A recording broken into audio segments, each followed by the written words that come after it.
Hey y'all, it's Cousin Rosie from iHeartRecipes.com, and in this video we're making southern collard greens with smoked turkey.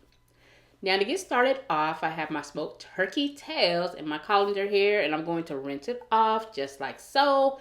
After, I'm going to place it into a large pot of water, and then I'm going to place it on my stovetop and bring it to a boil. Now if you want to use a different piece of smoked turkey, you certainly can. My preference is smoked turkey tails because it's very similar to a ham hock, and I love ham hock, so that's what I'm using, okay? So once it's brought to a boil, we're going to start adding in our collard greens. Now you're going to want to make sure you wash and cut them just like so. If you need more information on that, I have it on my blog, iHeartRecipes.com, along with the exact measurements. So gradually start adding in those collard greens, and you know what? I'm not one of those people that add baking soda to my greens, but I will add a tablespoon of brown sugar. Now, it's not going to sweeten up the pot, but it is going to bring down that bitterness, okay? Let's start adding in our onion at this time. I'm using yellow, but you can use white. I know it looks white on camera. And now we're also going to start adding in some fresh garlic. You can mince it up, or you can chop it up. I did a rough chop. If you don't have fresh, you can definitely use the minced garlic in a jar. And then once that's in, we're going to start adding in my jalapenos. Now, I like to use jarred pickled jalapenos. If you want to use fresh, you can. This is my preference. And I also like to add a couple splashes of that pickled juice from the jar of the jalapenos, okay? So go ahead. We're going to give everything a nice stir, just like so. And now we are going to start adding in our seasonings. So I'm going to add in my seasoned salt or seasoning salt. And you know what? I almost forgot to add in an ingredient. I usually do this at the beginning and mix it in with the water until everything's nice and well combined. But I almost forgot. So let's go ahead and add in our chicken base now. Now when you go to iHeartRecipes.com to print out this free recipe, I'm going to have this step written a little differently. But this is going to work for now because your girl almost forgot to put it in the pot, okay?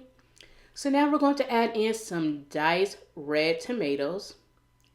You know I'm lying, right? Those aren't tomatoes. They're bell peppers, y'all. So add in your bell peppers. And then we're going to give it a nice stir. And again, if you want the exact measurements, go to iHeartRecipes.com. This recipe is free. And at this time, if you're enjoying the recipe, go on and give it a thumbs up. And if you're not subscribed already, go ahead and do so. So we're going to let this boil. And you know what? We're going to cook it until those turkey tails are nice and tender, just like the greens. And when they are, we are going to remove the lid from this pot. And we're going to go ahead and fish out them turkey tails, okay? Okay, I'm going to show you how soft they are. So let's go ahead, remove them again. If you want to use turkey legs, same thing. You're going to fish it out at this time. And now we are just going to shred them. Now, some people don't mind shredding them in the pot.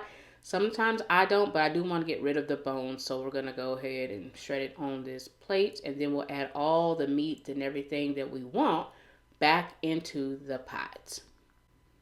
All right, y'all, so back into the pot it goes, and we're going to give everything a nice stir until it's well combined. Then you know what we're going to do? We're going to put the lid right back on the pot. We're going to let it cook for some time. And while this is cooking, you should have your cornbread in the oven and whatever else you want as your main dish. That should be going as well, okay? So let this cook low and slow until it is nice and done. And when it is, y'all, this is the finished look, okay? Nice, tender, meaty collard greens. Now, don't forget, if you want the exact measurements, you're going to head to iHeartRecipes.com and you're going to print out your recipe card for free. See you soon.